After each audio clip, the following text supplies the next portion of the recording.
Bonsoir.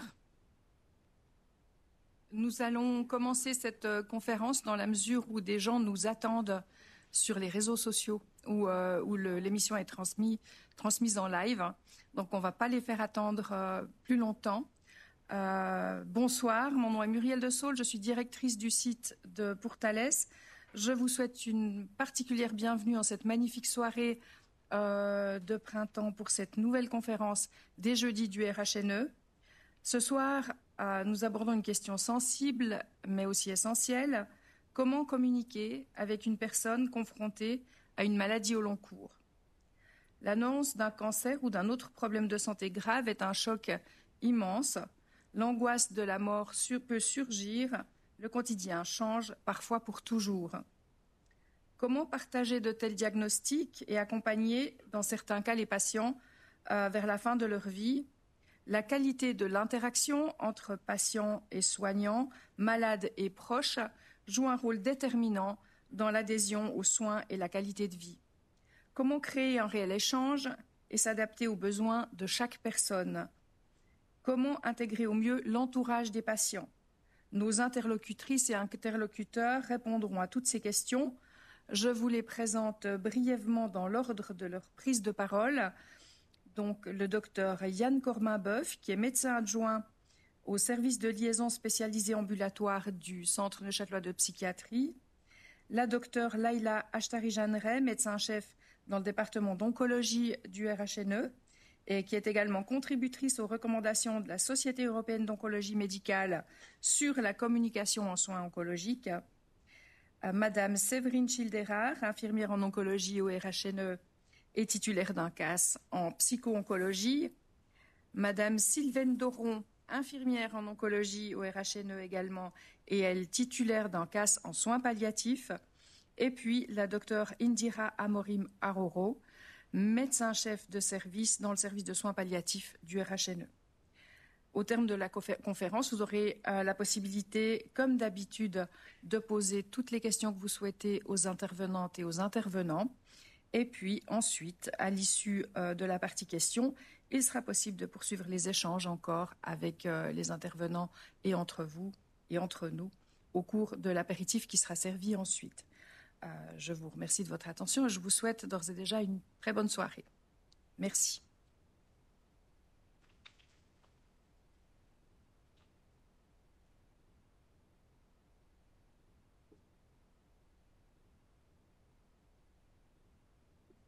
Bonsoir. Ça marche. Bienvenue. J'ai l'honneur ce soir de commencer cette conférence qui est une conférence interdisciplinaire. Un grand plaisir de travailler comme ça de manière transverse avec mes collègues qu'on côtoie habituellement au colloque du mercredi. Je suis donc psychiatre de liaison. Le psychiatre de liaison, c'est le psychiatre qui travaille à côté de l'hôpital et qui vient consulter les situations qui nécessitent l'intervention d'un psychiatre pour les gens qui souffrent d'une maladie psychiatrique ou qui vivent des choses difficiles et qui ont besoin d'un soutien de la part d'un psychiatre. Donc c'est à la fois des patients psychiatriques, mais aussi des gens qui subissent simplement les aléas de leur existence avec la souffrance dans la maladie qui leur tombe dessus. En tant que psychiatre, j'ai été désigné volontaire pour parler un peu de théorie. Alors l'idée, c'est pas de vous faire des grandes théories psychiatriques, mais plutôt de parler de généralité avant d'aller plus en avant dans le sujet, pour savoir de quoi on parle. Et la communication interpersonnelle, de manière basique, vraiment, j'ai essayé de le faire le plus simple possible. Il y a d'abord, c'est centré sur un message à son centre. Puis là autour, il y a un émetteur. Ce soir, c'est moi l'émetteur. Je vous raconte des histoires autour de la communication. Et vous êtes en face en tant que récepteur. Jusqu'ici, c'est relativement simple. C'est assez basique. Le problème, c'est que ça ne s'arrête pas là, la communication. Et du coup, il y a d'abord un mode verbal. J'aurais pu, si je savais parler en langage des signes, ce qui aurait été efficace online, mais en tout cas pas très efficace pour l'auditoire qui ne m'entendrait pas à ce moment-là. Et il y a aussi tout le langage non verbal. Typiquement, j'adore utiliser mes bras, mais là, dans ce moment-là, avec un écran tactile devant moi, j'essaye d'être prudent. Donc j'évite ce genre de situation. À côté de ça, il y a un code langagier, c'est-à-dire que j'utilise un texte qui qui doit être compréhensible par tout le monde. J'interagis avec la salle, du moins j'essaye, et je vous laisse aussi interagir si vous avez des questions. Et puis, il y a aussi des codes sociaux. Là, il y a un pupitre, il y a une table après pour les orateurs. Donc, il y a tout ça qui entre en ligne de compte dans ce moment de communication qui se passe entre nous. Ça, donc, le mode et le code vont influencer l'émission de mon message. Mais il y a aussi d'autres paramètres. Il y a des variables. Et puis là, il y a des variables physiques. Il faut que je sois audible, donc je suis obligé de communiquer au travers de ce micro. Il y a des attitudes. Je vais essayer d'être réceptif et bienveillant dans mon message. Et puis, il y a des choses cognitives et des choses émotionnelles. Je dois quand même réfléchir à ce que je dis. Et il y aura inévitablement un peu de stress ressenti face à l'auditoire que je ne connais pas. Et il y aura cette interaction. Ce qui est important dans les variables, c'est qu'elles agissent autant sur l'émetteur que sur le récepteur. Et des fois, on tente de faire rire. Des fois, je pense ce soir, on va plutôt tenter de vous toucher, de vous émouvoir avec mes collègues de présentation. Mais donc, il y a quelque chose qui est dans les variables qui sont fluctuantes et qui sont incontournables. L'émetteur et le récepteur ont aussi d'autres interlocuteurs en parallèle. Enfin, je crois que si on parle dans cette salle, on peut aussi entrer dans un autre type de communication. Et tout ça est ancré dans une culture et un contexte. Ici, on est dans un milieu occidental. Probablement que le discours sur ce sujet serait tout à fait différent dans une tribu amazonienne où on utilise le chamanisme pour se soigner. Peut-être que ça serait pour eux quelque chose de complètement étrange et que ça serait tout à fait hors de propos. Donc ça, c'est quelque chose d'essentiel à prendre en compte. Et ça, c'est des choses que vous verrez plus tard qui sont aussi des éléments qu'on va reprendre. Donc, vous aurez compris, j'espère, que c'est un mécanisme complexe qui nécessite pas mal d'expertise et aussi un savoir-faire. Et c'est en communiquant qu'on arrive au fur et à mesure de performer de mieux en mieux là autour. Mon schéma suivant, c'est le constituant de la communication. Si on est dans quelque chose de plus général, on parle souvent d'une montagne. La communication, c'est une montagne. Il y a tellement de paramètres à prendre en compte. Alors, moi, je préfère plutôt l'image de l'iceberg. Et je vais le faire de manière assez basique. Il y a tout d'abord le langage verbal. Le langage verbal, c'est ce message que je vous transmets ce soir, le vocabulaire que j'utilise, le sens des mots. J'essaye d'éviter des jeux de mots un peu hasardeux. Je vais essayer d'être compréhensible et puis le plus clair possible pour que ça vous serve à quelque chose, cette présentation.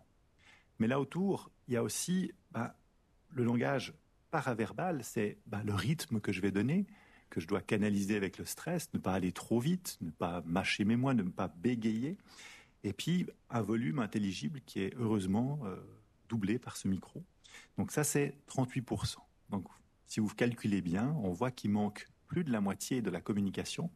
Et c'est cette partie un peu immergée qu'on a tendance à oublier. C'est le langage non verbal. Et ce langage non verbal, c'est quelque chose qui est apporté par notre corps, notre façon de nous tenir, notre façon d'être présent. Et c'est des choses qu'on a tendance à oublier, surtout en médecine, où j'aime toujours ce moment où les gens disent « je viens à l'entretien, mais je dirai rien ». Alors, ce moment-là est toujours hasardeux parce que, vu que 55% de la communication se fait dans « je ne dis rien », souvent c'est très mal perçu que les gens expriment bien les choses.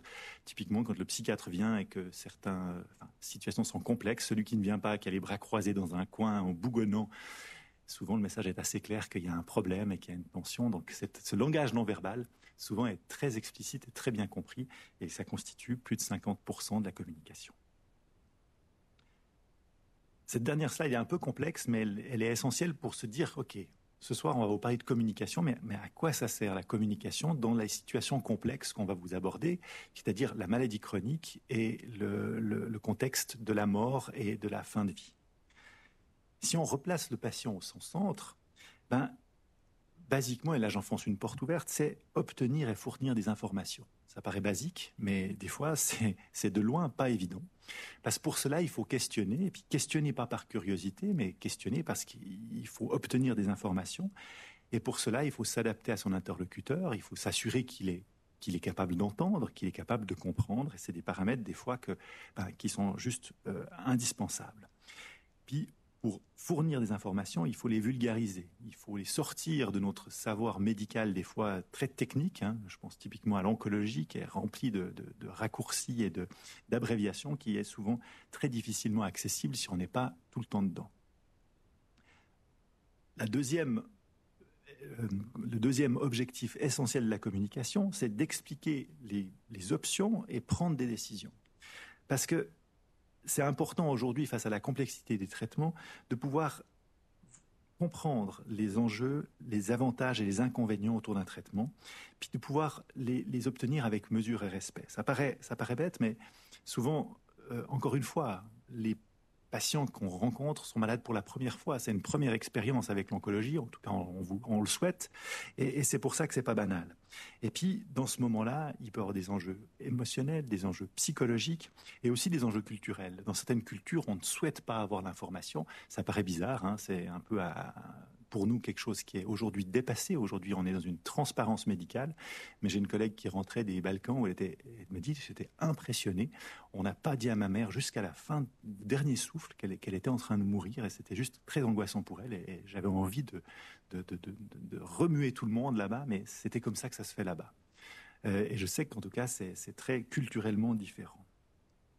L'objectif est d'expliquer les options pour accompagner au meilleur choix. Et au meilleur choix, ce n'est pas le meilleur choix du médecin ou de l'infirmière, mais le meilleur choix pour le patient.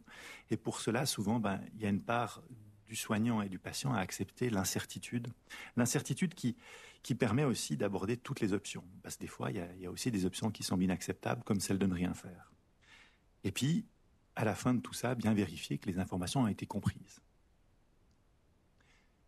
Afin d'atteindre ces objectifs-là, il faut être dans une relation qui est soutenante. Et puis, le constituant principal, c'est la confiance.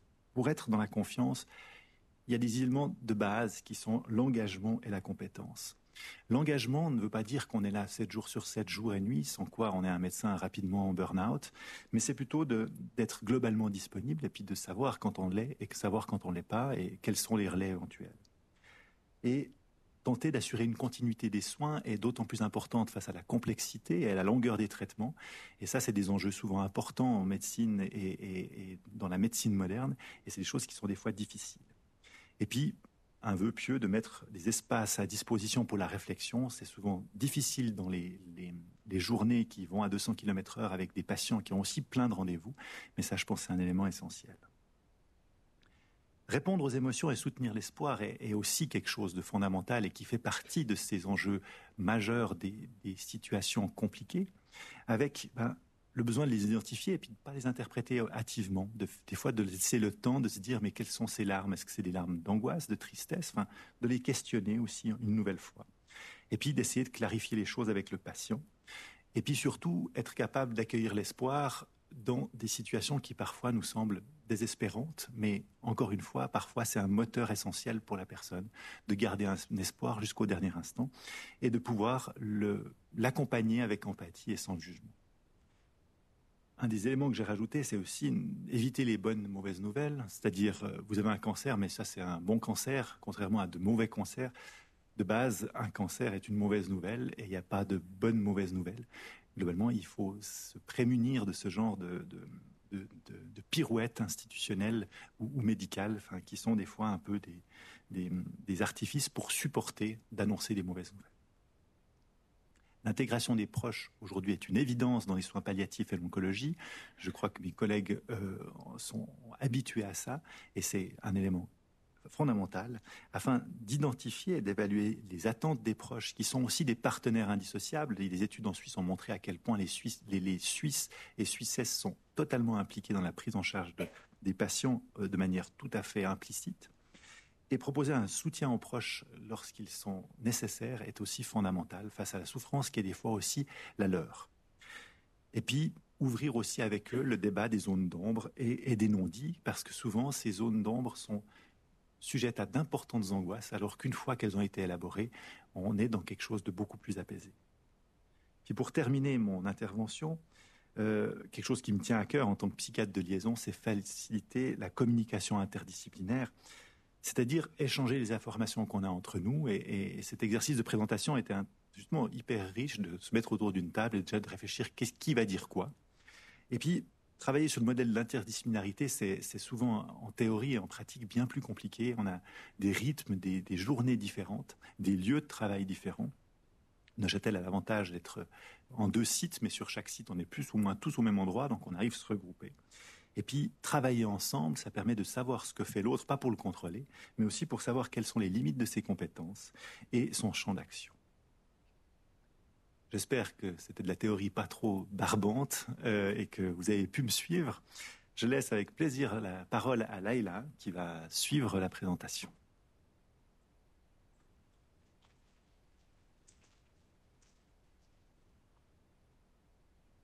Bonsoir.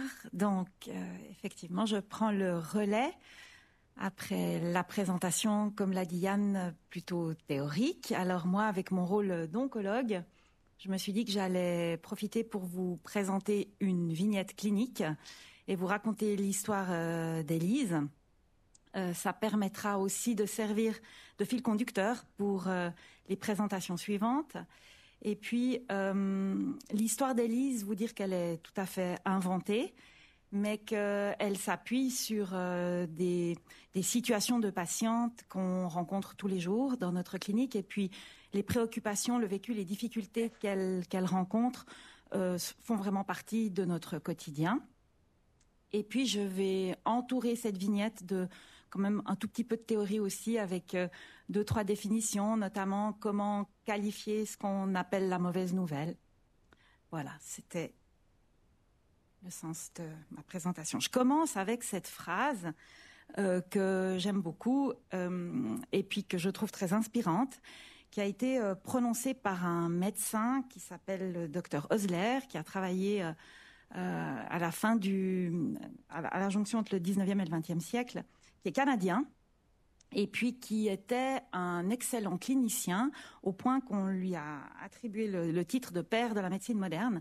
Il n'était pas que clinicien, il savait faire énormément de choses, notamment enseigner. Il a aussi rédigé plusieurs ouvrages.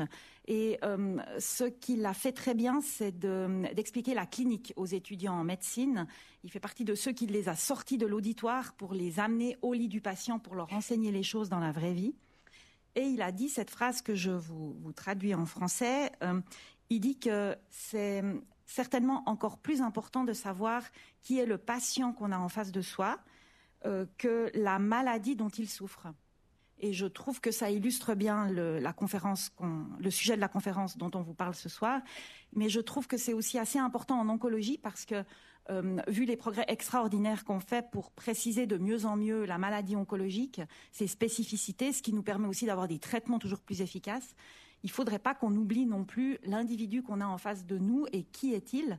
Parce que si on ne le connaît pas et qu'on ne se comprend pas, on peut avoir tous les traitements les plus extraordinaires, mais ils seront probablement très difficilement applicables.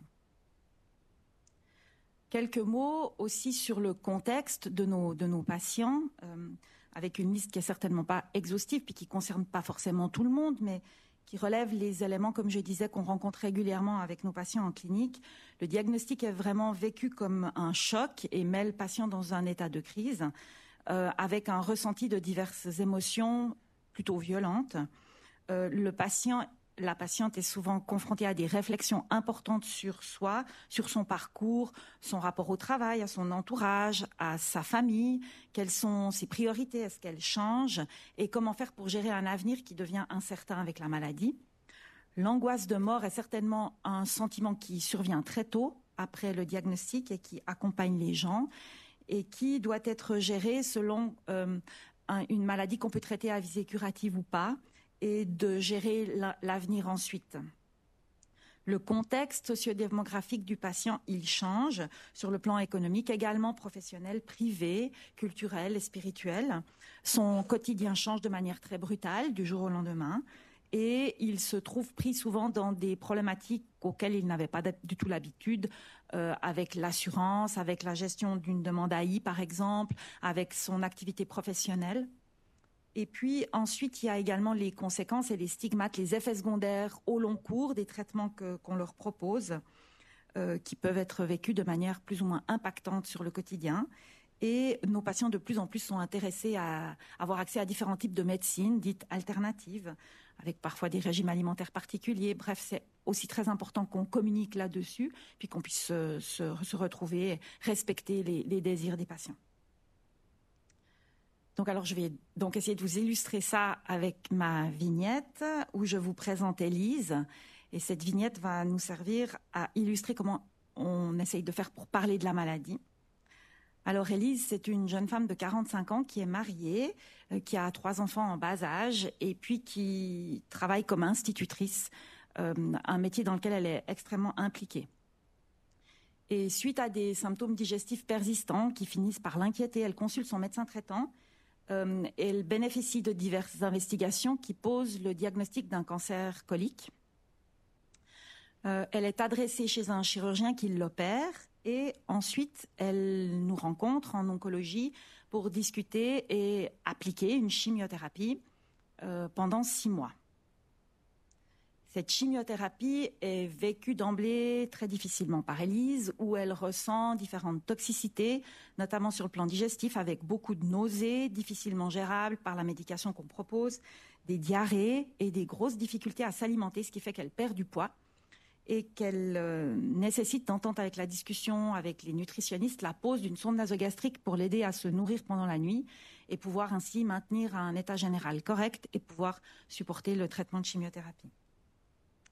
Ça a des conséquences également sur son état psychique. Elle développe un état anxio-dépressif que les psychiatres qualifient de sévère. Elle nécessite le début d'un soutien psychothérapeutique, une médication. Elle a également des troubles du sommeil sur lesquels il faut agir. Et ce travail qu'elle aimait tellement et qui l'aidait, elle doit malheureusement diminuer drastiquement son pourcentage et ensuite se rendre compte qu'elle ne peut plus travailler. Donc, elle est à l'arrêt de travail pendant le traitement. Son médecin traitant reste très impliqué dans la prise en charge. C'est aussi le médecin traitant de son mari, à qui il amène un soutien essentiel. Les enfants sont aussi évidemment impactés, impliqués dans cette prise en charge. Tout leur réseau social se mobilise autour d'eux et les aide et les soutient. L'enseignante des enfants aussi est avertie et on arrive ainsi à maintenir un équilibre et la vie la plus normale possible avec les enfants qui peuvent continuer d'aller à l'école, avancer dans leur scolarité. Une fois le traitement terminé, on explique à Élise qu'elle est en rémission. Elle se remet peu à peu des toxicités. Elle arrive à reprendre son activité professionnelle. Le soutien psychothérapeutique peut s'espacer puis s'arrêter. Elle peut arrêter sa médication de soutien. Et elle bénéficie d'une surveillance pendant les 3 ans qui suivent avec des contrôles cliniques, des prises de sang, des examens endoscopiques, des scanners.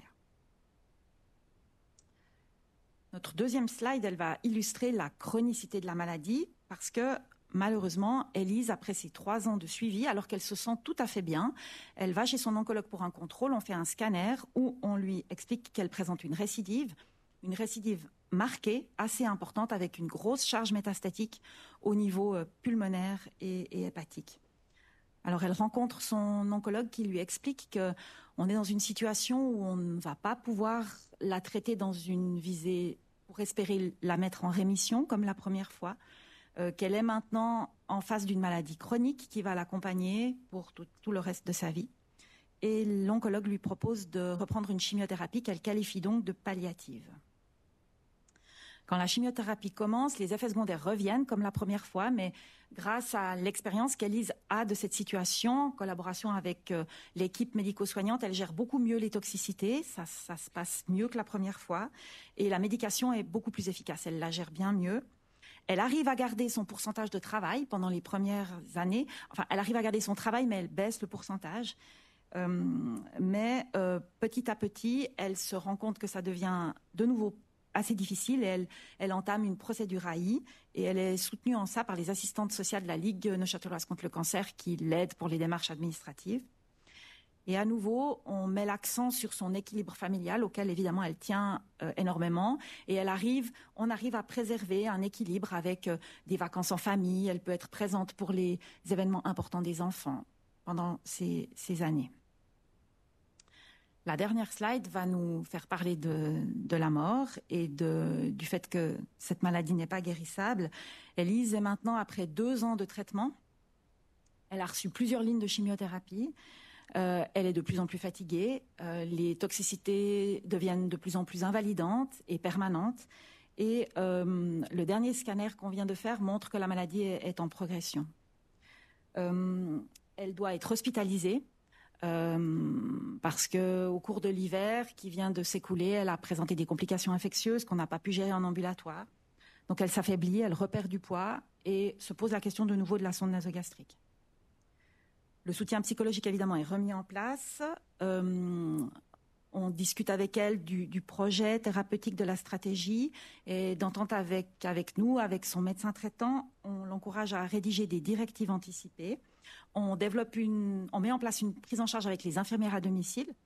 Et puis, on accompagne ces visites d'infirmières à domicile de l'équipe mobile de soins palliatifs qui vient à la maison pour identifier plus précisément les symptômes et nous aider dans la prise en charge. Finalement, la situation se dégrade tout d'un coup brutalement avec ce qu'on appelle un ileus, c'est-à-dire que ses intestins ne fonctionnent plus et elle doit être hospitalisée en urgence. On discute à ce moment-là avec elle de la gravité de la situation et de la possibilité d'être orientée dans une unité hospitalière de soins palliatifs, ce qu'elle accepte, ainsi que sa famille. Et donc, elle y va. Elle bénéficie d'un séjour de 3 semaines où on arrive à contrôler de manière assez efficace ses symptômes pour pouvoir la rendre confortable. Et elle décède dans une situation qu'on peut qualifier de paisible, entourée de sa famille. Et son mari et ses enfants peuvent bénéficier du soutien de l'équipe de soins palliatifs. Tout le monde respire un coup, moi aussi. Et donc, j'en viens avec quelques définitions pour essayer d'entourer cet aspect clinique.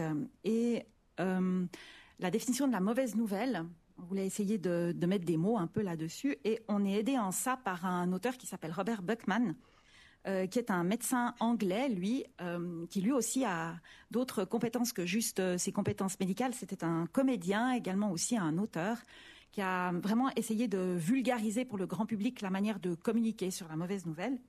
Et puis, il a essayé de la définir d'une manière qui nous paraît assez adéquate. Il dit que c'est toute information qui affecte défavorablement et sérieusement la représentation qu'un individu se fait de son avenir. Et donc, et également que cette mauvaise nouvelle, elle est toujours d'abord dans l'œil de celui qui la donne, dans l'œil de l'émetteur, comme a dit Yann tout à l'heure, du spectateur, de sorte qu'on ne pourra estimer son impact que lorsqu'on aura déterminé les attentes et la compréhension du receveur. D'où l'idée de cette communication et d'aller à la rencontre du patient, de la patiente, pour essayer de bien comprendre qui il est et quelles sont ses attentes par rapport à cette mauvaise nouvelle. Son impact, également défini par Buckman dans un livre qui s'intitule « S'asseoir pour parler », dans lequel il détaille la manière de communiquer. Et il dit là-dedans que l'annonce de la mauvaise nouvelle est conditionnée par l'écart qu'il y a entre la perception que le patient a de sa santé, de son devenir et la réalité médicale. C'est-à-dire que plus cet écart est grand, plus l'annonce sera terrible pour le patient et que l'annonce d'un cancer risquera donc d'être beaucoup plus dramatique chez un patient asymptomatique qui se croit en bonne santé, comme Élise quand elle est venue à son contrôle après 3 ans, comparativement à un patient qui aurait déjà senti quelques prémices et signes de la maladie qui l'aurait alerté par rapport à un problème. L'annonce de cette mauvaise nouvelle, c'est un moment clé, un moment décisif qui doit se penser à la fois dans l'instant, dans le moment où on communique, mais aussi dans l'idée d'une continuité, d'une prise en charge au long cours, comme avec Élise, où vous avez vu qu'elle a été en relation étroite avec le milieu de l'oncologie pendant plusieurs années. Donc les enjeux de cette annonce, ils conditionnent la qualité de la consultation médicale ultérieure, la satisfaction qu'aura le patient dans la relation qu'il a avec les soignants et les médecins, et celle également du médecin qui a le sentiment de pouvoir faire son travail avec les valeurs qui sont les siennes, l'acceptation et l'intégration de cette vérité difficile, l'adaptation psychologique du patient à la maladie, aux traitements successifs et aux étapes qu'il va franchir, et donc de créer ainsi une alliance thérapeutique. Et je voudrais conclure ma partie en vous présentant ce protocole, également un élément théorique développé par Buckman. Ce protocole s'appelle SPIKES en anglais. L'équipe de soins palliatifs à l'époque du CHUV, parce que maintenant, donc, Boris Quentin est à Fribourg, mais la deuxième ligne, vous voyez, c'est Fabienne Taïké-Lutti, qui est une infirmière clinicienne en soins palliatifs et qui, à l'époque, travaillait avec Boris Quentin, qui est donc médecin spécialisé en soins palliatifs, où ils ont traduit ce SPIKES dans le protocole EPIS, et ils ont publié cet article dans la revue médicale en 2011. Donc, regardons peut-être la colonne de droite en français, ce sera peut-être plus compréhensible. Donc, l'EPIS, le E, c'est pour environnement, c'est-à-dire que l'idée, c'est de créer un cadre correct pour annoncer une nouvelle à un patient, donc un local agréable, un endroit où on peut s'asseoir, un endroit où il n'y aura pas de bruit, où on ne sera pas dérangé, on éteint son bip, par exemple. Donc voilà, des conditions logistiques correctes. Le P, c'est pour la perception du patient, c'est-à-dire de se demander qu'est-ce qu'Élise a déjà compris de la situation au moment où on lui parle, qu'est-ce qu'elle a déjà entendu. Certains patients vont déjà sur Internet se renseigner. Qu'est-ce qu'elle sait déjà avant que nous, on arrive avec nos éléments théoriques. Le I, c'est pour invitation, c'est-à-dire qu'est-ce que Élise, elle veut savoir pendant cette consultation. Parce que peut-être ce que moi, je pense être une information essentielle et que je dois absolument dire, c'est peut-être pas du tout ce qui est important pour Élise. Donc, c'est important de se retrouver sur de quoi on veut communiquer. Ensuite, les connaissances pour le C, c'est vraiment là l'apport théorique. Par exemple, expliquer un résultat de scanner, montrer des images, expliquer le protocole de chimiothérapie, détailler les toxicités, etc. Le E, bien sûr, pour l'empathie, il est à cette position-là. C'est pas parce que c'est le moment où on doit être empathique tout à la fin. L'idée, c'est vraiment de discuter et d'être en bonne entente avec le patient tout au long de son parcours et tout au long de l'entretien, mais cet élément-là est évidemment essentiel. Et on conclut, en général, toujours un entretien avec un résumé pour s'assurer que les choses ont été comprises. On fait une synthèse et on se projette vers les consultations ultérieures en donnant, par exemple, un prochain rendez-vous et en planifiant la suite pour que le patient, la patiente comprenne notre objectif et notre parcours. Voilà. Je crois que c'était ma dernière slide. Donc, je passe la parole à Séverine pour la suite. Merci de votre attention.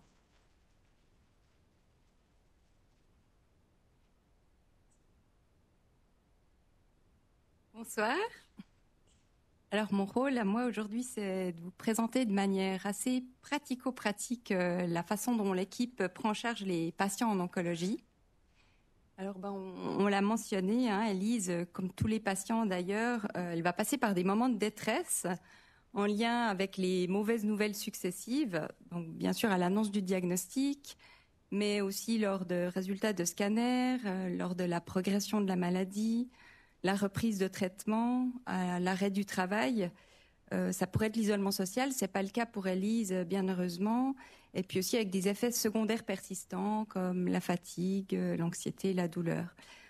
On peut voir aussi que la détresse des patients, elle est aussi souvent en lien avec les craintes des patients. Les craintes des patients les plus courantes sont la peur que le cancer continue à se propager, l'incertitude face à l'avenir et les inquiétudes concernant les proches. Alors finalement, comment parler de la maladie ? La communication, c'est finalement l'objectif pour créer un lien de confiance avec Élise et pour débuter une relation thérapeutique. Pour nous soignants, c'est aussi important de se rappeler qu'on est des inconnus et que probablement ça prendra aussi du temps pour parler de la maladie et aborder certains sujets. Il y a des stratégies de communication et puis 3 fonctions principales, l'évaluation, l'information et le soutien émotionnel. On va détailler ça un petit peu. Donc, l'évaluation, elle se fait lors des échanges, bien sûr, pendant les traitements, mais je dirais que la première évaluation, elle se fait lors de la consultation infirmière. La consultation infirmière, on la propose en fait après la première consultation avec l'oncologue, mais avant de débuter les traitements. Et puis, cette consultation, elle a pour but de faire connaissance avec la personne qu'on rencontre, donc en l'occurrence Élise aujourd'hui, de répondre aux questions concernant les traitements et les effets secondaires, bien sûr, mais également pour nommer les émotions, pour évaluer ce qu'elle a compris des traitements, d'évaluer ses besoins et ses ressources. Alors, j'ai mis quelques exemples de questions. Par exemple, si on veut évaluer le niveau de compréhension, on peut lui poser...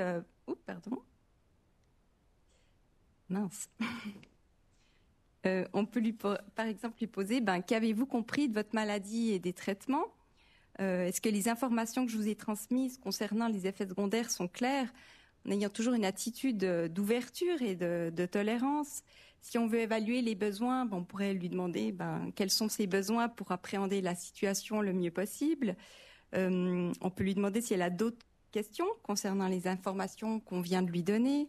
Et puis si on veut évaluer un peu ses ressources internes et externes, on peut lui demander si elle a déjà surmonté des épreuves dans sa vie, puis qu'est-ce qu'elle avait mis en place et si elle veut bien nous en parler. Et puis lui demander aussi comment elle se sent soutenue, entourée et par qui. L'information va aussi se faire lors de la consultation infirmière, mais aussi tout au long du continuum de soins. C'est important aussi de dire à Élise qu'elle ne va pas pouvoir tout retenir et puis qu'elle pourra poser des questions finalement à tout moment parce qu'on se rend compte qu'il y a beaucoup d'informations concernant tout d'abord le fonctionnement du service, bien sûr concernant, on l'a dit, les traitements et ses effets secondaires.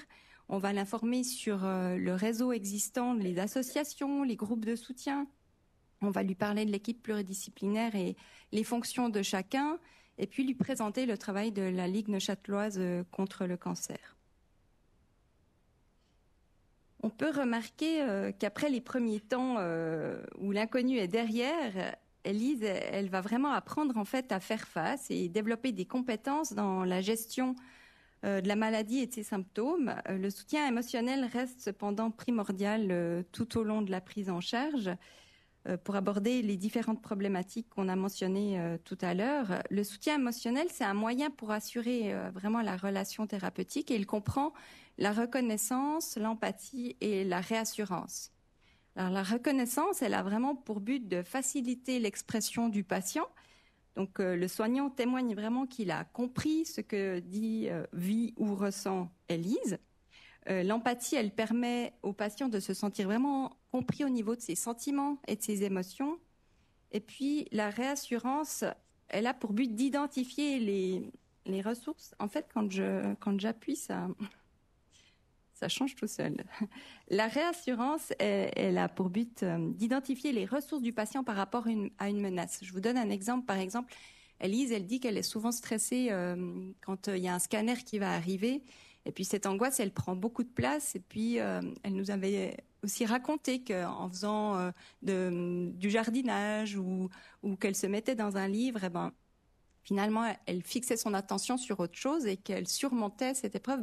C'est bien de lui rappeler à un nouveau scanner qu'elle peut peut-être remettre ça en mouvement et puis lui redonner confiance en sa capacité de surmonter les moments difficiles. Dans le service d'oncologie, on a mis en place une détection systématique de la détresse à l'aide d'un outil qui s'appelle le thermomètre de détresse. Il y en a certains qui préfèrent thermomètre de difficulté. Sûr que la détresse, c'est un mot quand même assez fort. C'est une page recto-verso que nous présentons à tous les patients lors du 2e traitement. Donc là, vous voyez la page recto qui donne une définition de la détresse et puis une échelle visuelle de 0 à 10, le 0 pour une absence de détresse et le 10 pour une détresse extrême. Et on propose aux patients d'entourer le chiffre qui convient le mieux à son état actuel. Et puis, de l'autre côté, il y a une liste des problématiques, des problèmes qui peuvent être pratiques, des problèmes physiques, des problèmes familiaux, des problèmes émotionnels et des préoccupations religieuses et spirituelles. Et puis, on propose aux patients vraiment de prendre un moment seul pour remplir ce questionnaire. Et ensuite, le soignant prend un temps. C'est vraiment important, ça, que le soignant prenne un temps avec, en l'occurrence, Élise, pour parler des préoccupations qu'elle aura relevées, pour essayer bien sûr de trouver une solution, mais il n'y a pas toujours de solution. Donc des fois juste pour trouver aussi une compréhension à la problématique. Pour que vous compreniez qu'est-ce qu'on entend aussi par détresse. En fait, on considère qu'une détresse est légère si elle se situe entre 0 et 3, une détresse modérée quand elle est entre 4 et 6 et une détresse sévère entre 6 et 10. Alors bien sûr que là, on va proposer aussi un soutien adapté. Donc il y a plusieurs moyens d'aider la personne. On l'a aussi dit, mais on peut proposer donc une consultation infirmière spécialisée, un soutien psychologique avec le psychiatre ou la psychologue. On peut proposer un entretien avec une assistante sociale de la Ligue contre le cancer pour des problèmes assez neurologiques ou financiers. On peut mettre en place des transports bénévoles si le problème principal finalement c'est de pouvoir venir au traitement ou un service diététique. La doctoresse Ashtari l'a mentionné aussi.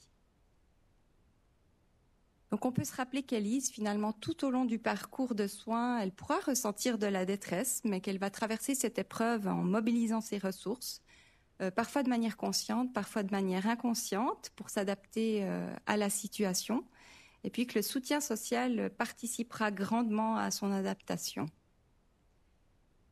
On peut retenir que parler de la maladie avec Élise, c'est tout d'abord créer ce lien de confiance, qui nous permettra d'identifier ses besoins et ceux de son entourage, d'identifier sa compréhension de la situation, d'explorer bien sûr les émotions, d'identifier sa capacité à faire face, en prenant le temps, lors des consultations, lors des traitements, de parler et surtout de l'écouter.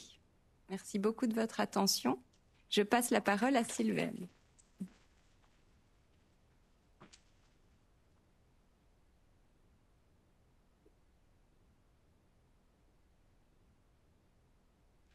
Bonsoir.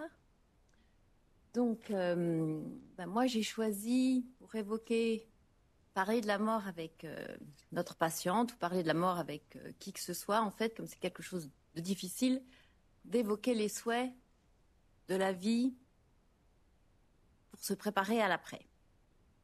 Parce que c'est, comme à tout le monde, en fait, quelque chose qui me fait peur. C'est aussi pour ça que j'avais souhaité faire une spécialisation en soins palliatifs. Parce que c'est un sujet difficile, mais en même temps important et capital. Donc, comment Élise pourrait parler de la mort? Comme je viens de le dire, en évoquant les souhaits et les priorités pour la vie qu'elle va avoir après ce diagnostic. Comme moyen pour faire ça, pour pouvoir amorcer une conversation pareille, on peut établir avec elle un projet thérapeutique. Donc, un projet thérapeutique, en fait, c'est... qu'est-ce que je veux depuis maintenant? On m'annonce une maladie, qu'est-ce que je veux faire de ce temps qu'il me reste, qu'il soit long ou court? Ça dépendra de mon diagnostic, de comment elle va le vivre, Élise, de l'évolution de cette maladie. Donc on peut faire la rédaction de directives anticipées, c'est ça qui va nous permettre d'établir ce projet thérapeutique, et on peut également nommer un représentant thérapeutique. Donc, Élise, comme elle est capable de discernement, elle peut rédiger ces directives anticipées. Elles vont lui permettre de déterminer les traitements médicaux auxquels elle entend consentir ou pas, au cas où elle deviendrait incapable de discernement. Donc, on parle des traitements médicaux auxquels elle entend consentir. Elle peut dire oui ou non, mais elle ne peut pas, par contre, imposer un traitement médical. C'est le médecin, l'équipe soignante qui va définir ça. Donc, elle pourra aussi... ce qu'elle fera, désigner une personne qui choisira à sa place les soins à lui prodiguer au cas où il y a des situations où elle ne pourrait plus s'exprimer, soit qu'elle soit inconsciente ou qu'elle n'ait plus sa capacité de discernement. Ce sera donc ce représentant thérapeutique. Ce représentant, c'est elle qui va le choisir. Donc, on peut choisir son médecin traitant, on peut choisir un ami, un proche, mais c'est quelqu'un qui doit nous connaître, parce qu'on va parler avec cette personne des valeurs les plus importantes de notre vie, donc il devra les respecter. On va l'informer qu'il est le représentant thérapeutique. Il doit évidemment être d'accord avec ça. Et il sera le porte-parole des désirs du patient, mais il ne pourra pas parler à sa place. Ce n'est pas son rôle. Il est là pour exprimer tout ce que la personne aurait voulu à ce moment-là. Et au cas où il n'y a pas de représentant thérapeutique ni de directive anticipée et qu'il y a une perte de capacité de discernement, au niveau du Code civil, il y a un système de représentation légale qui fait foi et qui explique qui peut le faire. Donc ces directives anticipées, ce texte, il doit être daté et signé. Élise devra dater et signer au moment où son médecin traitant le propose de le faire. C'est très important pour que ce soit officiel. Elle peut les écrire à la main ou sur un ordinateur, ça c'est égal. Elle peut aussi utiliser un formulaire, j'en ai mis quelques-uns là parce que c'est assez vague, enfin on ne sait pas forcément par où commencer. Le formulaire, ça permet de nous diriger, de nous aider, de penser à des choses auxquelles on n'aurait même pas pensé. C'est un soutien. Donc elles peuvent être annulables et modifiables en tout temps, parce qu'au moment où, avant que Kelly soit malade, si on lui avait dit de faire des directives anticipées, peut-être qu'elle aurait écrit quelque chose, on lui annonce son diagnostic.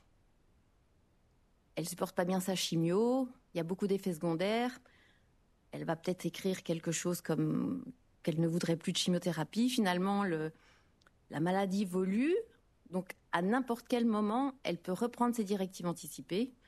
D'ailleurs, on conseille de les réévaluer tous les 2 ans, de les resigner, de les redater. On peut également, au cas où il y a une situation d'urgence, prendre des dispositions orales qui seront prises en compte. Le médecin est dans l'obligation, si un patient a fait des directives anticipées, de les prendre en compte. Par contre, il n'y a pas de moment idéal pour le faire. Moi, quand j'en parle, je dis que c'est bien de le faire quand on est en bonne santé, parce que c'est plus facile. Et en fait, j'ai essayé de les faire et en fait, c'est très compliqué. Donc, ça met face à beaucoup de choses. Donc, je ne les ai pas encore faites. C'est plus facile à rédiger quand tout va bien. Et une fois qu'on les a faites, c'est bien d'avoir une carte sur soi qui dit qu'on a des directives anticipées pour savoir où elles sont et y avoir accès. Donc à quoi ça sert? Parce qu'on peut se dire, pourquoi faire ça? Donc ce sont 2 outils qui permettront à Élise de donner ses préférences et ses souhaits par rapport à ses soins. Donc les soins, ça englobe tout. Est-ce qu'elle veut une chimiothérapie ou pas? Est-ce qu'elle souhaite, si jamais elle fait un arrêt, être réanimée? Donc c'est pas juste je veux être réanimée ou non, je fais un testament ou non. Ça englobe vraiment toute une prise en charge, toute la façon dont on a envie de vivre cette vie et cette maladie. Et c'est un choix personnel qui devrait engendrer aucun jugement. Si quand elle prépare ses directives anticipées, qu'elle en parle à son représentant thérapeutique, qui pourrait être son mari, que son mari lui dit moi je voudrais que tu fasses une chimio, et si elle avait dit mais non, j'en veux pas, j'ai peur, même si c'est difficile, c'est un choix qu'on doit respecter. Donc c'est la qualité de sa vie et les valeurs d'Élise qui vont être les éléments clés de la construction de ce projet. Donc c'est vraiment quelque chose qui nous appartient, qui est fait par rapport à ce qu'on a vécu, ce qu'on veut, ce qu'on souhaite vivre.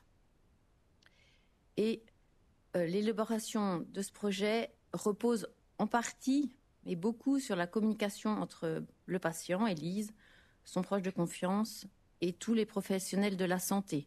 Parce que là, donc, c'est son médecin qui lui a proposé de les faire. Il a senti qu'elle était capable d'entendre. Il faut aussi pouvoir entendre cette proposition de faire des directives anticipées. Donc il faut que le soignant soit à l'écoute et aille au rythme du patient, au rythme d'Élise, parce que s'il lui propose, à l'annonce du diagnostic, c'est très confrontant, on n'est pas forcément prêt. Directive anticipée, ça veut dire je vais mourir, je vais pas peut-être mourir, c'est l'impensable devient pensable, c'est une réalité qui peut se rapprocher, s'éloigner selon comment la maladie évolue. Donc, il faut, une communication très bonne, comme tous les orateurs précédents l'ont expliqué. Ça pourra, comme je l'ai dit, s'adapter au fur et à mesure, se réactualiser. C'est important pour, au cas où il se passe quelque chose, que ce soit juste et puis que ces vœux soient vraiment réalisés. Et c'est surtout une façon de parler d'un sujet terriblement tabou. On n'a pas forcément envie d'en parler, ni à la maison, ni même à l'hôpital. Je ne sais pas si c'est quelque chose que vous évoquez dans votre famille. J'ai aussi essayé, enfin c'est compliqué dans la famille, ça fait peur. On peut avoir envie de fermer la porte et de faire comme si ça n'existait pas. Même dans mon travail quotidien, il y a des fois des familles ou des conjoints, des patients qui disent que le conjoint fait comme s'il n'était pas malade. Et c'est pas forcément parce que l'autre n'a pas envie de faire la vaisselle, mais c'est plutôt une façon de se protéger et de se dire mais non, l'autre n'est pas malade. Donc ça permet de pouvoir parler de tout ça au sein de la famille et de l'équipe soignante. Et surtout, c'est une officialisation en cas de perte de sa capacité de discernement. Il y a quand même des avantages. Donc, du fait de pouvoir mettre sur table l'angoisse de la mort, ça peut diminuer l'anxiété. Donc Élise, une fois qu'elle aura fait ça, ça va peut-être, et c'était déjà le cas parce qu'elle avait été traitée, elle a eu sa médication, diminuer son anxiété. Si on est moins anxieux avec cette angoisse qui est complètement normale par rapport à toute cette annonce de maladie, l'anxiété ne devient pas chronique, ça peut diminuer le risque de dépression. Là, elle va déjà beaucoup mieux. Les proches se sentent aussi moins angoissés parce qu'ils se disent qu'on a parlé des choses importantes et que les souhaits du patient, les souhaits d'Élise vont être respectés. Ils vont savoir où aller, quoi faire. Ça améliore énormément la communication du patient et du soignant. Parler d'un sujet aussi intime que la mort avec les patients, c'est aller vraiment au plus intime de chacun. Et surtout, en fait, on parle beaucoup de la vie, finalement. Parce que quand on évoque ce qu'on souhaite, on va reparler de tout ce qu'on aime, que ce soit sa famille, son métier, des odeurs, ce qu'on a, de toutes sortes de choses. Donc ça donne vraiment une voix au patient par rapport à tout son processus de soins. Parce qu'elle est entrée dans une espèce de cascade, de cadence hospitalière qui fait qu'elle doit suivre. Elle doit faire tous ses examens, tous ses traitements. On ne sait plus forcément qui on est, où on va. Et là, ça permet de tout poser. Et ça peut également éviter les conflits familiaux parce que même si on semblait d'accord à la base, des fois, on peut croire, s'il n'y a pas de directives anticipées qui sont faites, on peut croire que cette personne, non, elle voulait être incinérée, non, elle ne voulait pas, ou une cérémonie laïque ou pas. Le fait d'avoir tout écrit, ça met tout le monde d'accord, ça permet de respecter les vœux de la personne. Et donc, comme je l'ai dit, de réfléchir sur toute la vie, le sens qu'on a donné à sa vie, qu'on lui donne dans ce qu'on veut faire maintenant. Alors, quand en parler, en fait, il n'y a pas vraiment de bon moment pour en parler, mais dans l'idéal, évidemment, il faut que ce soit au calme, que le patient soit réceptif, c'est-à-dire qu'il soit pas forcément trop angoissé, à l'écoute,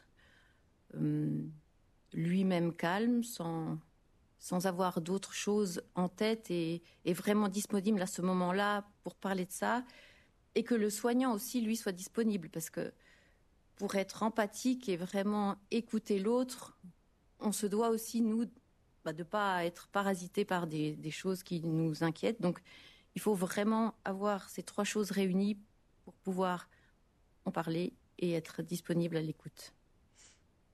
Qu'est-ce qu'elle va mettre dans ses directives anticipées, Élise ou qui que ce soit? En fait, comme je l'ai dit, tout est basé sur la qualité de la vie qu'on souhaite avoir. Il y aura l'entourage, qu'on soit seul, marié, avec des enfants, peu importe, ça va quand même avoir une influence sur ce qu'on a envie de mettre dans ces directives anticipées, si on a envie de continuer, d'aller plus loin dans un traitement ou pas. Selon les religions et les croyances qu'on a et la représentation qu'on a de la mort, ce sera complètement différent. L'émotion aussi va rentrer en jeu. Il faut pouvoir parler de tout ça. La peur, toutes les peurs qu'on a, qu'on pourrait exprimer ou pas, vont aussi modifier ce qu'on va pouvoir écrire. Comme l'avait dit Yann, au niveau de la culture, selon de quel pays, quel point on vient du monde, ce sera complètement différent. On ne voit pas la mort de la même façon. Et en fait, il y a aussi énormément de choses qui seront une balance des bénéfices-risques, parce que le médecin à Élise lui a expliqué exactement ce qu'allait se passer. Il lui a dit, pour pouvoir être capable de faire un choix de ces directives anticipées, on doit connaître exactement les risques et les bénéfices d'un traitement. Si on fait ce traitement, voilà ce qui pourrait arriver. Qu'est-ce que je veux de ma qualité de vie? Est-ce que je peux supporter de nouveau les effets secondaires?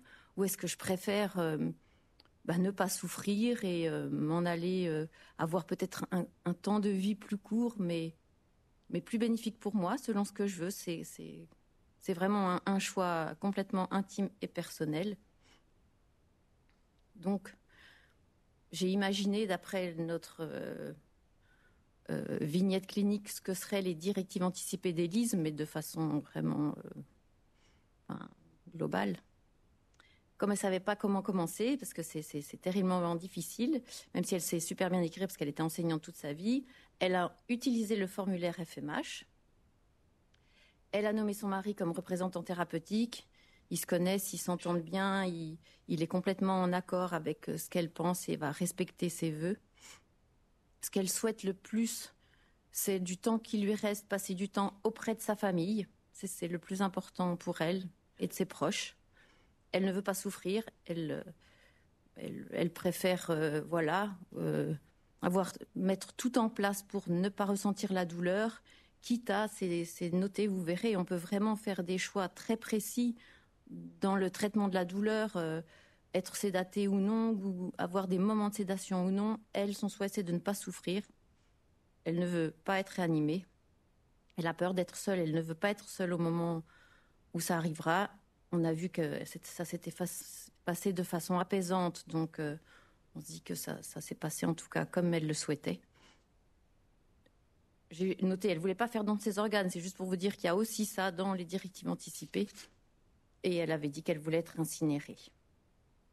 Ça, c'était juste pour vous montrer un petit peu comment ça se présente. Il y a vraiment des souhaits supplémentaires. J'aimerais passer la dernière phase de ma vie à l'endroit suivant. Alors là, j'avais écrit un petit peu, ça correspond pas forcément à Élise, mais on peut vraiment mettre tout un tas de choses très très précises. Et autre souhait, il y a des gens qui voudront, par exemple, vouloir assister au mariage de leurs petits-enfants ou au baptême, ou on peut faire des petits projets, comme retourner une fois dans le restaurant où son mari lui avait demandé sa main. J'ai imaginé qu'elle aurait pu avoir ce souhait. Donc voilà, là c'est Élise, en fait, avec tout ce qui a pu se passer dans sa tête. Enfin, elle a dû penser à tout ça quand elle a écrit ses directives avec l'équipe mobile de soins palliatifs. Elle a été accompagnée, donc c'était plus facile, c'est moins angoissant. Donc voilà, elle a dû réfléchir à ce qu'elle voulait comme soins, qui elle voulait comme représentant thérapeutique, toutes ses valeurs, elle les a mises à plat de façon individuelle et personnelle. Elle a bien signé et daté. Et elle sait que comme ça, quand elle aura plus sa capacité de discernement, si ça arrive, ses volontés seront respectées.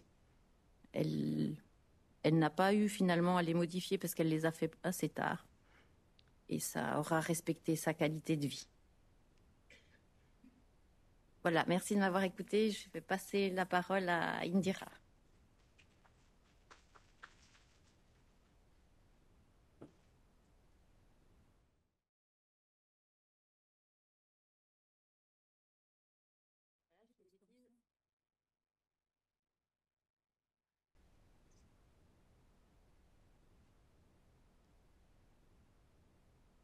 Donc bonsoir, merci d'être là déjà pour discuter de ce thème difficile.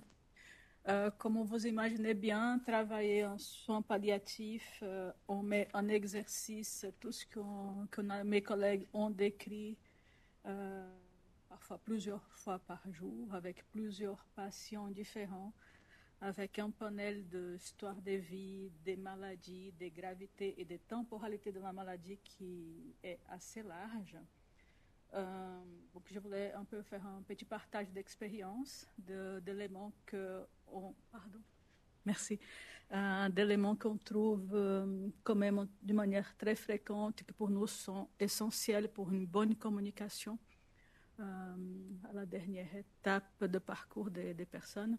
Quelques concepts par rapport aux soins palliatifs et aussi qu'est-ce que ça fait à nous en tant que soignants d'être exposés à ces événements graves et aux annonces de mauvaises nouvelles parfois répétées. Donc, je voulais aussi faire le point par rapport à l'annonce initiale d'une mauvaise nouvelle et le suivi, parce qu'on parle bien des maladies chroniques. Et comme les collègues ont dit, parfois un parcours de maladie peut être long et ça ne s'arrête pas dans l'annonce d'un diagnostic. Parfois, les parcours de maladie est parsemé par plusieurs petites mauvaises nouvelles. Que nous, en tant que soignants, parfois vous, en tant que proches, on n'arrive pas à mesurer l'ampleur de ce que ça représente par la personne. Ces étapes, par exemple, qu'Élise a vécu, d'avoir besoin de médicaments pour quelqu'un qui était complètement en bonne santé, d'avoir parfois des limitations d'autonomie, de capacités physiques, devoir interrompre son travail, même que de manière temporaire, de devoir commencer un traitement avec une annonce de possibilité de toxicité. Donc, c'est l'inconnu. Toutes ces petites choses qui sont normales dans notre pratique médicale pour la personne malade, qui est malade pour la première fois. À chaque fois, c'est un coût supplémentaire. Donc, il ne faut pas négliger l'intensité des petites annonces qu'on peut faire au niveau médical qui peuvent avoir une ampleur très importante pour les patients. Savoir aussi que ces patients, selon où ils sont de la maladie, sont très souvent en phase de vulnérabilité importante, que ce soit physique, que ce soit psychique, que ce soit des doutes existentiels. Donc, c'est important pour nous de créer un environnement sécurisant pour que les gens se permettent d'exprimer ces peurs parfois plus profondes.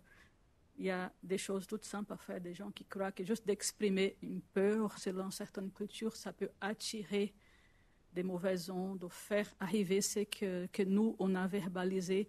Donc, il faut faire toujours connaissance de qui est cette personne qu'on a en face, quelles sont ses attentes, quels sont ses besoins, dans quel milieu un peu elle a évolué, ne pas faire de généralisations. Un patient n'est pas égal à l'autre, même s'il vient du même endroit, même s'il a la même maladie. Donc, c'est vraiment entrer en connexion et utiliser cette opportunité d'annonce, d'entrer en lien avec cette personne comme une opportunité de communication, d'entrer en lien avec elle. Pas que ce soit quelque chose de mécanique, une annonce, une obligation. Bien sûr qu'on a le devoir d'information, mais ce moment-là, il est beaucoup plus riche que seulement une transmission d'informations. On est parti d'un moment très important de la vie de la personne, de la famille.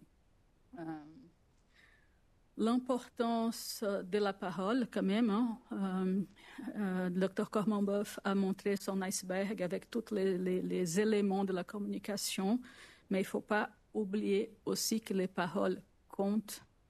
Il faut faire attention à ce qu'on dit, aux mots qu'on emploie, parce que simplement un mot au mauvais endroit peut être perçu et marqué pour le reste de la vie cette personne, et de la façon que ça peut être, malgré toute la bonne volonté, ça peut être perçu comme quelque chose de très blessant. Donc c'est pas anodin. C'est des choses qu'on fait de manière réfléchie, ce n'est pas un réflexe, ce n'est pas un impulse. On s'y prépare pour l'annonce de mauvaises nouvelles. On connaît les dossiers de notre patient, on essaie de connaître lui le plus possible avant de se lancer là-dedans. C'est rare, ça peut arriver d'avoir des urgences, mais la plupart du temps, on peut et on doit se préparer pour faire les choses de la meilleure manière possible. Comme le docteur Hashtari a dit, une mauvaise nouvelle reste une mauvaise nouvelle. Ce n'est pas parce qu'on a employé des protocoles ou quoi que ce soit qu'elle devient une bonne. Mais ce qu'on essaie de faire avec ça, c'est de limiter les dégâts de ce qu'on va annoncer.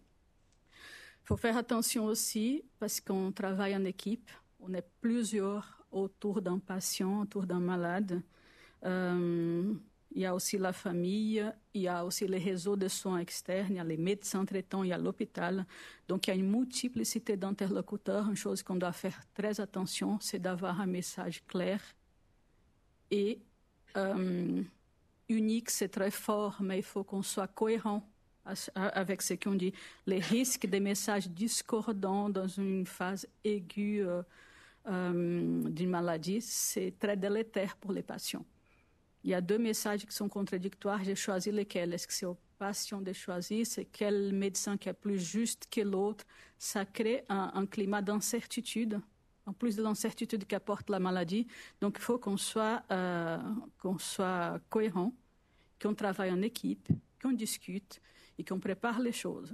L'idée, ce n'est pas de guider, d'influencer les patients dans une direction ni dans une autre, mais simplement être cohérent et authentique dans ce qu'on présente et comment on accompagne notre malade. Je voulais vous parler aussi d'incertitude, parce qu'on en parle des maladies chroniques. C'est quoi une maladie chronique? Il y a tout un panel de maladies différentes, une quantité énorme d'évolutions possibles. Donc, je voulais juste parler qu'il y a ces flous. Donc, ce n'est pas une ligne droite qui descend à une vitesse X ou Y. Ça peut avoir plusieurs présentations différentes. Donc, je voulais juste vous faire attention, regarder un peu le graphique de droite.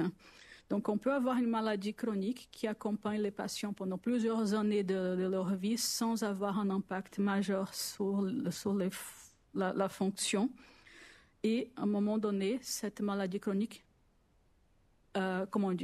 provoque une complication aiguë qui peut amener rapidement à la mort. Ça, c'est une possibilité. On a d'autres maladies chroniques qu'on peut avoir plusieurs complications, crises, rechutes, et avoir une évolution où on se récupère, mais à chaque fois, on est dans un palier un peu plus bas. On peut avoir d'autres maladies qui ont des petites décompensations tout au long de leur existence, et finalement, les patients vont passer de longues années avec cette maladie sans avoir un impact majeur sur la quantité de vie, mais plutôt pour la qualité de vie, parce qu'il y a une perte progressive des fonctionnalités, donc on attend à leur qualité de vie. Donc face à toute cette incertitude, le dialogue qu'on tient peut être parfois mal compris pour les patients. En oncologie, c'est quelque chose qu'on voit souvent, c'est des phases des rechutes métastatiques, on recommence une ligne de traitement, on a une très bonne tolérance, une très bonne évolution, après ça revient, un nouveau traitement, etc. Et on a des patients, heureusement, avec le développement de la médecine et de tous les traitements qu'on a actuellement, des parcours de vie avec les cancers qui sont de plus en plus longs. Ça peut amener plus de symptômes, oui, mais ça amène aussi des situations où on a des complications aiguës récurrentes et parfois très, très graves, où on va dire les patients vont se préparer, on va faire des annonces de mauvaises nouvelles. Parfois, on va dire à la famille, il faut vous préparer parce que là, c'est très grave, on est inquiet. Et les patients, avec les traitements, il s'en sort bien, ça va mieux. Il a encore une période devant lui où tout se passe bien. Et parfois, il y a ces annonces de mauvaises nouvelles qui sont répétées. Et après 7 ans, 8 ans de maladie, les médecins m'ont déjà annoncé mon décès à ma famille ou le risque de décès 10 fois. Donc pourquoi cette fois est la bonne? Il faut vraiment être présent avec les patients, il faut pouvoir accueillir ça, parce que ça, c'est son histoire. Peu importe qu'est-ce que nous, on connaît comme de la médecine, les informations, il faut l'accompagner, il faut prendre en considération que lui, il a vécu ça jusqu'à présent. Et sa réaction par rapport à une nouvelle, de croire, ne pas vouloir croire, ce n'est pas un déni, par exemple, c'est le fruit de son expérience de vie. Donc, il faut accompagner ça, ne pas être réactif pour la bien faire. Au niveau soignant, parfois, il y a des gens qui veulent faire comprendre que cette fois est la bonne. Parfois, c'est un peu plus musclé, comment les choses sont annoncées ou accompagnées. Pensez à ça. C'est qui les patients, c'est quoi son parcours, pourquoi il réagit comme ça. Il faut qu'on soit attentif. Et les graphiques de gauche parlent par rapport à justement les soins palliatifs, les soins curatifs, comment ça se passe, comment ça interagit, pourquoi les soins palliatifs sont ici aujourd'hui à parler avec l'oncologie. Est-ce qu'ils font des choses contraires? Absolument pas.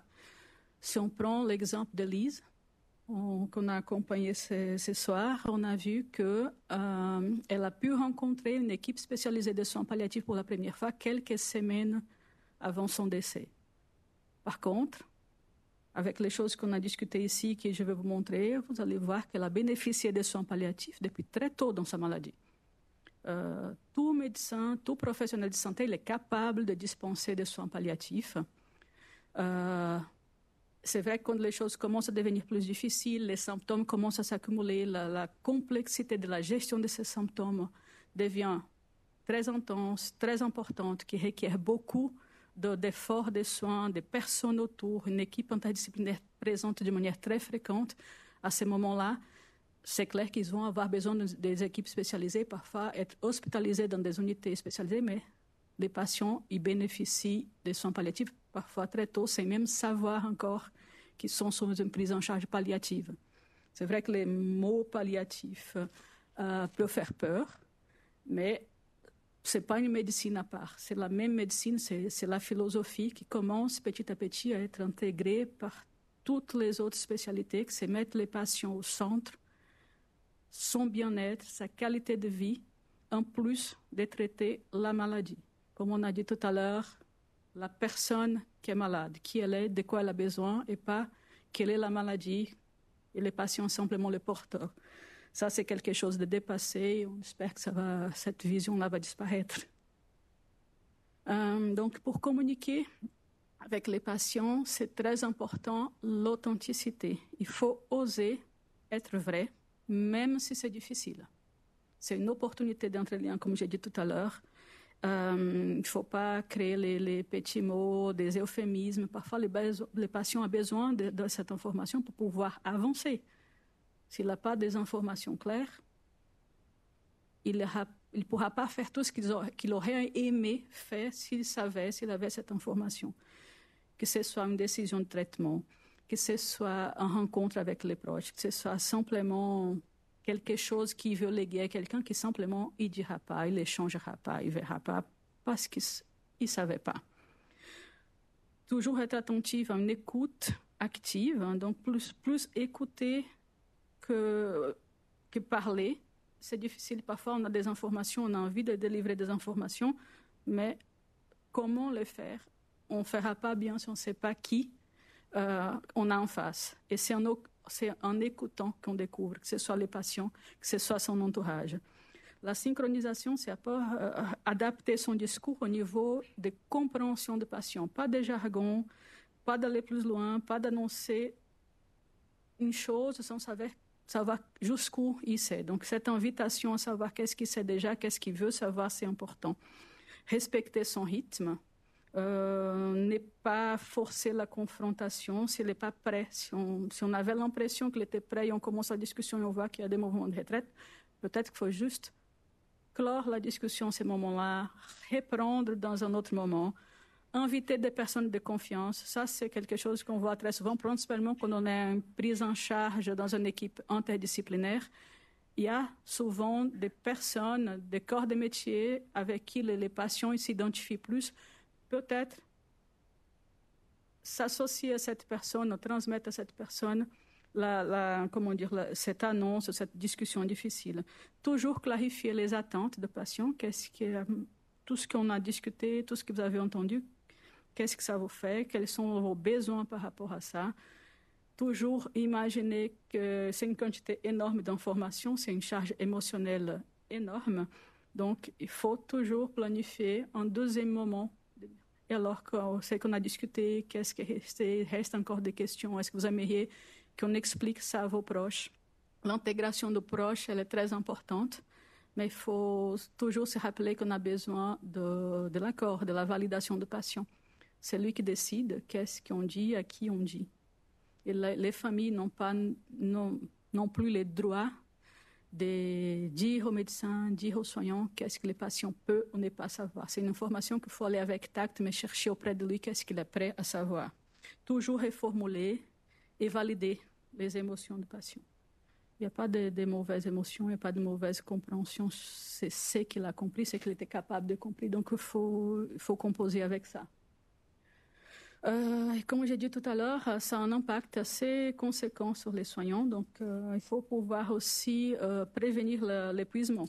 Il y a cet effet de donner plusieurs mauvaises nouvelles pour un patient ou avoir des situations très difficiles en même temps avec plusieurs patients différents. Donc, il y a cette importance de discuter en équipe, d'évaluer la situation, savoir faire une auto-réflexion. Quel est l'impact que cette situation a sur moi? Pourquoi je ne suis pas bien dans cette situation? Reconnaître ses émotions aussi, parce qu'on a aussi des émotions face à des situations comme ça. Et ne pas juger. On ne juge pas l'autre, mais il ne faut pas se juger soi-même. Ressentir quelque chose, être profondément touché par une mauvaise nouvelle qu'on doit annoncer ou qu'on vient d'annoncer, une réaction du patient qui nous touche. Ce n'est pas du tout quelque chose d'inadapté. Ça arrive. On est des êtres humains et il faut juste les reconnaître. Et c'est ça qui nous permet d'avancer et d'adapter. Il faut pouvoir aussi gérer son stress, partager son expérience, pouvoir aussi déléguer, relayer si on ne se sent pas capable, parce qu'il faut qu'on soit bien pour pouvoir être bien devant l'autre et en condition de faire les choses le mieux possible. Toujours trouver un équilibre vie personnelle, travail, mais ça, on sait tous. Le défi, c'est comment le faire. Trouver du sens dans la diversité. Et j'ai envie de dire, pour nous, soignants, il faut faire très attention avec un mot magique, la résilience. Elle est importante, mais il y a des limites. Il faut les reconnaître. On ne peut pas s'adapter à chaque fois, accepter à chaque fois et reconstruire. Et parfois, il y a des limites pour nous. Il y a besoin d'un stop, d'une aide supplémentaire, d'un soutien aussi. Il faut être attentif et à l'écoute aussi de soi-même. Il faut prendre soin de soi, comme on sait, pour pouvoir bien prendre soin de l'autre. Et je voulais vous montrer aussi quelque chose. Je pense que cette image parle à beaucoup de monde. C'est pour ça que ça fait peur quand on parle de soins palliatifs. On va appeler les palliativistes pour voir. C'est parce qu'il y a beaucoup de gens qui croient encore que les soins palliatifs, c'est la préparation à la mort, c'est les dernières heures, maximum jours de vie. Mais je voulais vous dire que ce n'est pas que ça. Par rapport à tout ce qu'on a discuté aujourd'hui, il y a tout un travail. Et le plus précocement on prend en charge une situation, j'ai envie de dire une situation, pas forcément un patient, parce qu'il y a des patients qui ne sont pas prêts ou qui ne veulent pas nous voir, mais on peut tout à fait travailler en équipe, dans les coulisses, préparer les choses, soutenir les équipes, donner des pistes justement pour la prise en charge, parce que ce qu'on doit faire, c'est un entretien, une évaluation complète de ces patients. Ce n'est pas besoin d'être face à face de patients, ça peut passer par les médecins en charge, qu'on appelle première ligne, pour savoir de quoi il a besoin sur les plans social, spirituel, émotionnel, etc. Qu'est-ce qu'il veut léguer? Parfois, il y a des soucis financiers à régler, parfois, il y a des soucis de succession, des gardes d'enfants. Et c'est pour ça que je vous dis, c'est vraiment extrêmement important d'être vrai avec les gens. On n'a pas de boule de cristal pour dire combien de temps ça va durer, quand est-ce que ça va compliquer. Mais si on voit au niveau médical que les choses se précipitent, on a le devoir moral, éthique, de parler aux patients pour qu'ils puissent se préparer. Il y a beaucoup de choses qu'ils doivent mettre en place. Ce n'est pas facile. Il ne peut pas faire ça seul. Donc, c'est important d'avoir un réseau, une équipe autour de lui. La gestion des symptômes, ça, c'est quelque chose qu'on parle très souvent aux soins palliatifs, mais c'est une des parties de la tarte. Là, ce n'est pas l'intégralité. L'implication communautaire, éviter l'isolement, qui parfois c'est quelque chose qui est imposé par la maladie chronique pour les déficits fonctionnels, les soutiens social, financier, spirituel, psychologique. Donc, c'est tout ça pour, au centre du cercle, vivre bien le plus longtemps possible avec la maladie. On n'a pas d'emprise sur la durée de vie des gens, mais c'est qu'on peut travailler sur la qualité de temps de vie qui reste. Donc, c'était le message que je voulais vous passer aujourd'hui. Merci.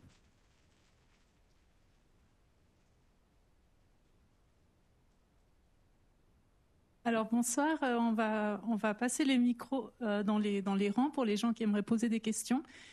C'est vraiment important que vous parliez bien dans le micro, comme ça les gens qui sont sur Facebook, qui vous entendent aussi.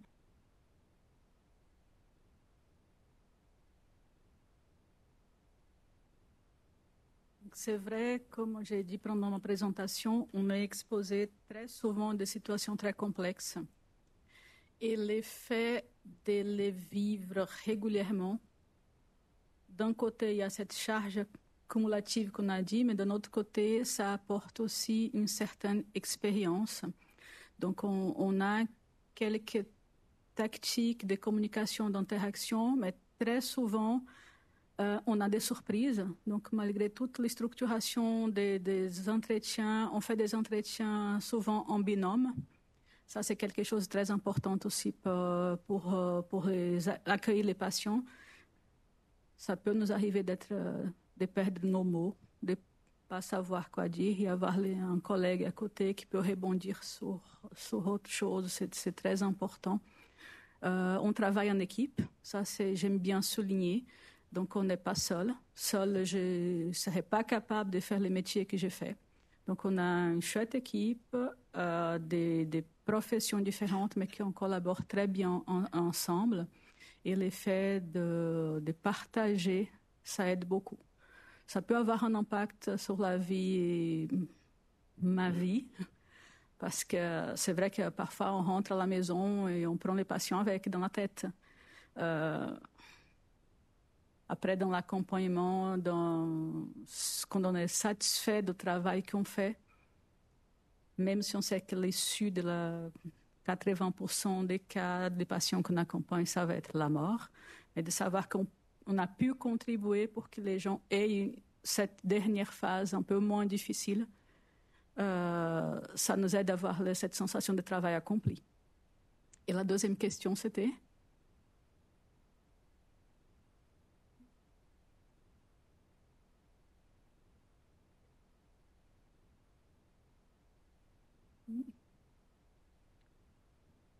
Demain, on ne sait pas si on peut encore parler avec les patients. Donc, c'est l'exercice, c'est la temporalité, de savoir ne pas précipiter les choses parce que parfois ils ne sont pas prêts et ne pas avoir des attentes très élevées. On sait qu'est-ce qu'on doit faire, qu'est-ce qu'on devrait faire, je veux dire ça comme ça. Il faut savoir qu'on ne va pas pouvoir tout faire tout le temps.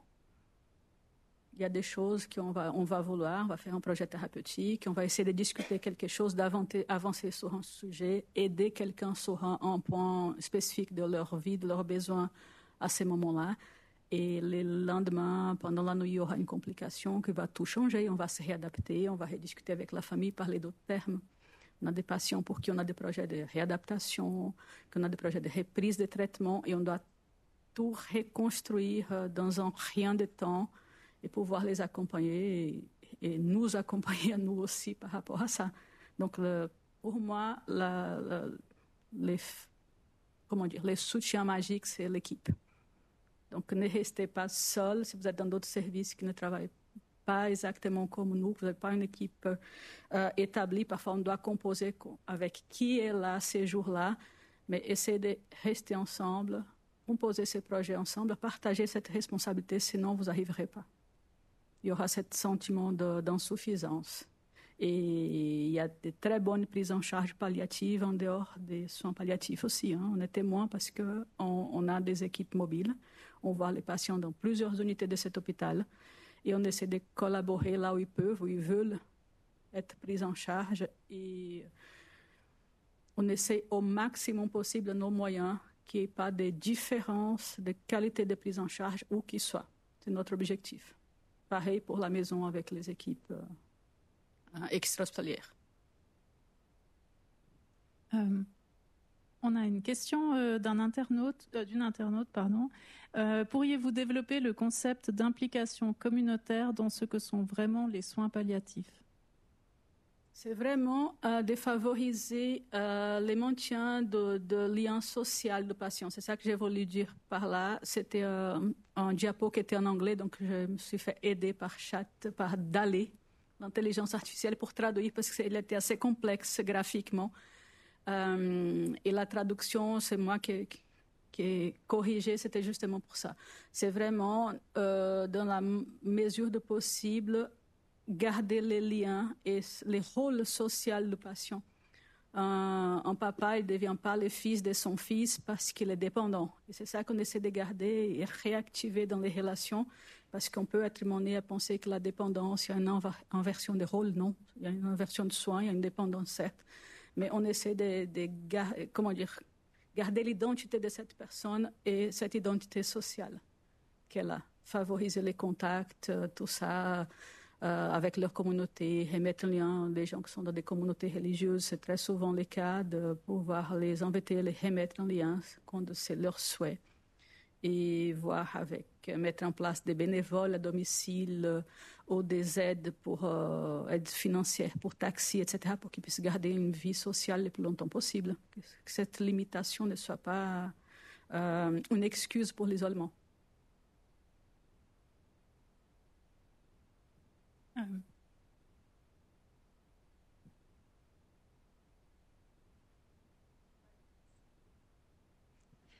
Merci.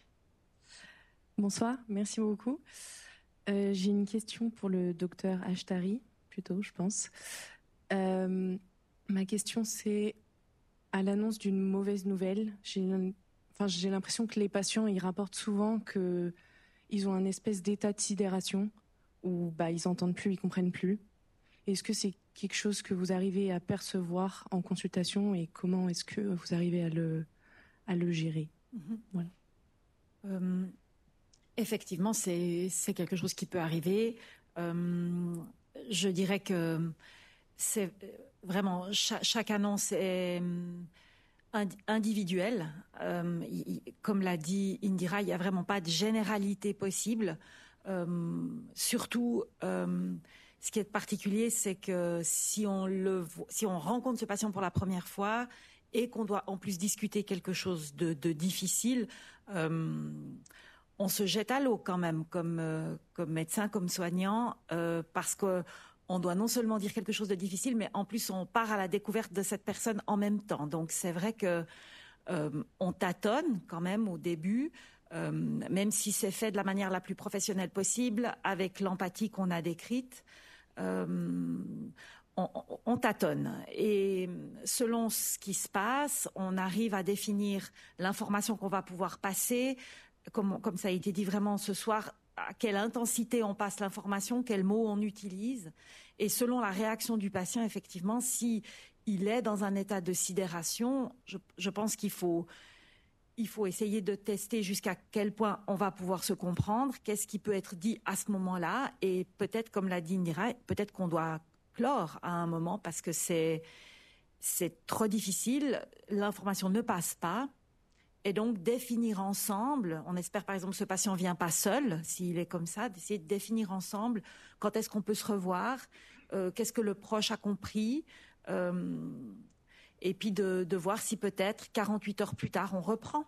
Est-ce que peut-être on doit le faire par téléphone? S'il est venu seul, est-ce qu'on fait venir quelqu'un d'autre? Enfin, est-ce que le moyen qu'on a mis en place à ce moment-là, c'était OK ou pas? Peut-être que ce cadre avec ce protocole EPIS que j'ai raconté à la fin, est-ce que peut-être ça s'applique pas à ce patient, à cette patiente? Peut-être faut faire autrement.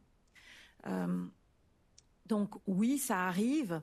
Ce qu'il faut, c'est identifier ce qui se passe, travailler là-dessus avec notre interlocuteur et puis essayer, tant que faire se peut, du coup d'adapter la manière qu'on va passer l'info pour qu'on se comprenne et puis qu'on puisse avancer. Mais une sidération vraiment complète, ça m'est j'ai rarement été confrontée quand même, que vraiment ça passe pas du tout. On arrive quand même en général à faire quelque chose, mais c'est vrai que ça peut arriver.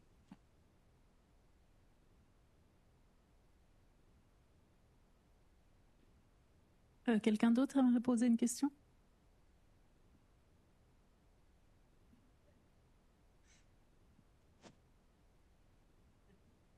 Merci.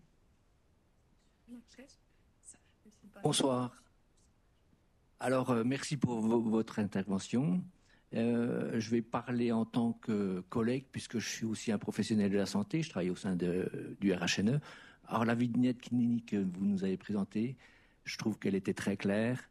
Ça nous a permis de vraiment bien identifier cette histoire d'annonce de mauvaises nouvelles.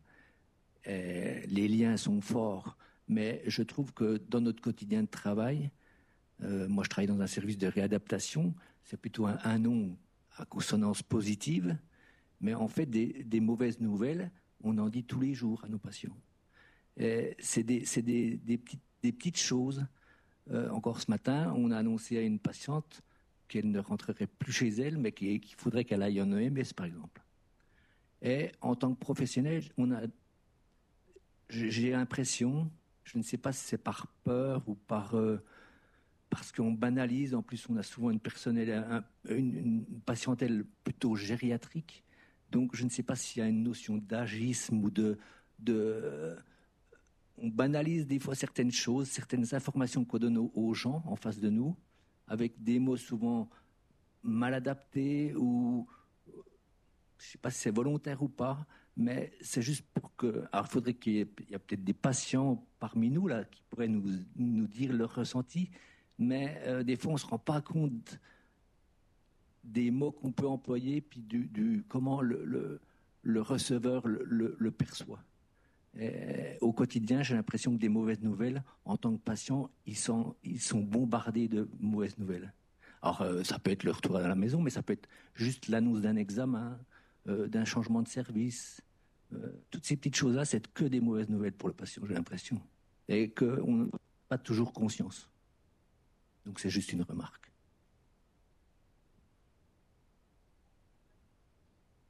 Si vous permettez...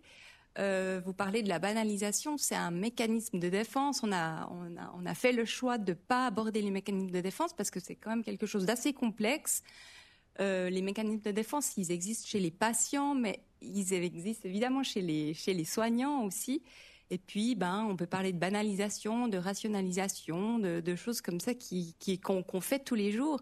Et puis, c'est aussi peut-être pour rebondir par rapport à la clinique. Je pense que c'est important d'être bien formé comme professionnel. Donc, il existe beaucoup de formations, des formations de communication.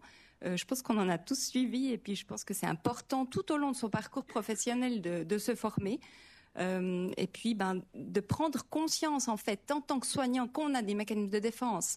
Et puis, peut-être que si on en est conscient, on les utilise un peu moins. Et puis peut-être qu'une mauvaise nouvelle, comme vous dites, ça peut être plein de petites mauvaises nouvelles. Et puis qu'on se rende compte à chaque fois que l'impact que ça peut avoir sur le patient et à tout âge. Voilà. Je ne sais pas si ça vous convient comme... Oui. Moi, c'est une question. Je connais quelqu'un qui est vraiment confronté avec une situation, je ne sais pas comment il tient le coup. Et peut-être que le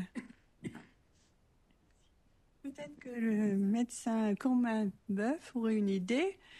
C'est un monsieur qui s'occupe de sa maman 23 heures sur 24. Et alors, aujourd'hui, il est venu en vitesse, mais stressé parce que sa maman ne supporte personne que lui. Alors, il doit lui donner la morphine, il doit la laver, il doit la nourrir, il doit tout faire à la maison tout seul. Elle dit, si tu me demandes à quelqu'un, je passe par la fenêtre. Alors, comment on peut...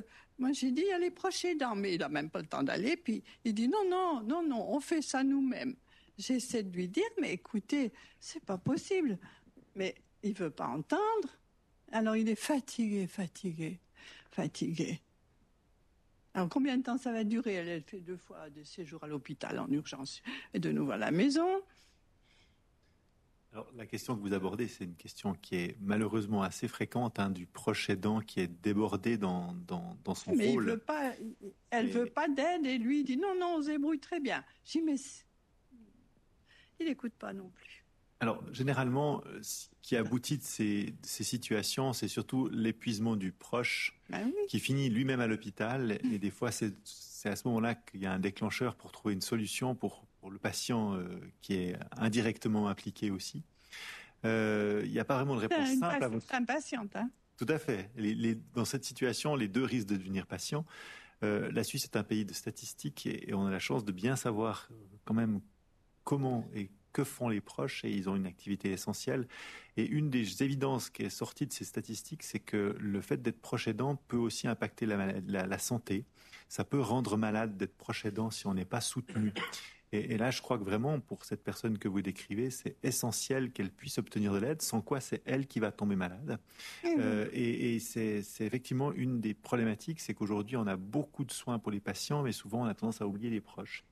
Et ça, l'oncologie et les soins palliatifs sont très attentifs parce qu'ils se rendent compte que il y a une implication dans l'oncologie où c'est des prises en charge sur le long terme, hein, c'est des grosses prises en charge. On a vu là dans le cas d'Élise, 5 ans de prise en charge de traitement.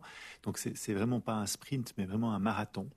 Et puis dans les soins palliatifs, c'est le marathon final. Et là aussi, aujourd'hui, on a aussi, comme le précisait Indira, des prises en charge qui ne sont pas dans les 3 dernières semaines de vie, comme dans la vignette où c'est le séjour en maison de soins palliatifs, mais vraiment une prise en charge sur le long terme avec toute une batterie de traitements qui permettent d'avoir une vie confortable jusqu'à la fin. Donc, par rapport à votre question, madame, je pense qu'il faut... C'est moi qui vais aux séances, aux conférences pour les proches aidants, c'est moi qui vais.